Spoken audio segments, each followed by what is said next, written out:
I mean, they're like, I tend to tell people someone has to go first. Like you want a big change, but you don't want to be the one to make a big change.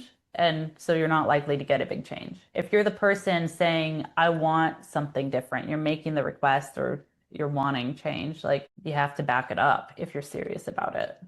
And so Yeah. I think it's fair to expect whoever it is who's saying, I need this to be different, I think that person should go first in doing something different. Mm-hmm. Probably not what they want to hear, but yes, I think that makes sense.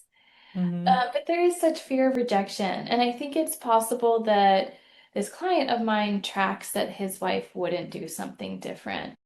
Yeah. And so really letting ourselves see that, if that is the case with our partner, that's tough because then we have to make some difficult decisions. And the decision hmm my client has currently made is just sort of accept whatever whatever my wife is willing to do in terms of connection. It's all on her terms. I mean, one of the things that's interesting about that is the disconnection from self that I see in that position. Like he's claiming to want more connection, but he's willing to just like not really be in contact with what he actually wants, not create room for what he wants. He's not really bringing his self into this dynamic. Mm. If he's letting it all be on her terms, like how would she even connect more deeply with him? He's not even there to connect with. Like, what Right. are his terms? Yeah, Where's the expression of his selfhood, his personality in this? yes. Yeah, I think it's more about that it feels safe to him and there's some feeling of connection. It is almost like a pseudo connection because you're right. It's not really connecting with him, who he is, what he wants.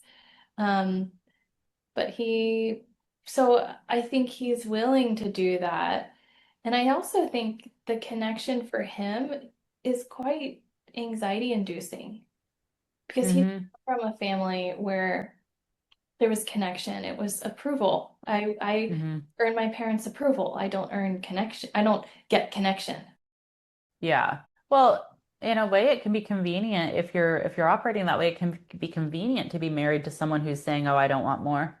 Because Yeah, then you don't have to deal with the anxiety of breaking out of a family box. You can still keep doing things the way your family did, and you can blame somebody else for it. absolutely. Um, yeah. I think he knows that. I think because we hmm talked about it. So it's sort of like that feels more comfortable. And I'd rather not be the one who's responsible for this. I'd rather it be my partner and not be the one to be blamed. Yeah. In some ways, I think that can help. Like if you look at it that way, it can help with having more patience and compassion with your partner who's saying, "No, I don't want anything more." Because you can start to connect with like maybe we both have the same position actually that we don't want to stick our neck out. We'd rather the other person be the one who is going to take a risk. And so far, neither of us is doing it.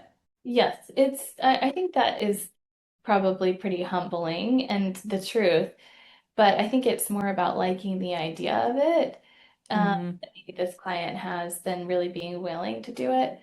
hmm There could be other things that play into it. Again, like I think his own anxiety, so I'm just using this as an example, but his own anxiety around connection makes it hard for him to push for connection. The idea, the warmth, knowing somebody is a nice idea to him, but it's quite anxiety inducing and unfamiliar to him.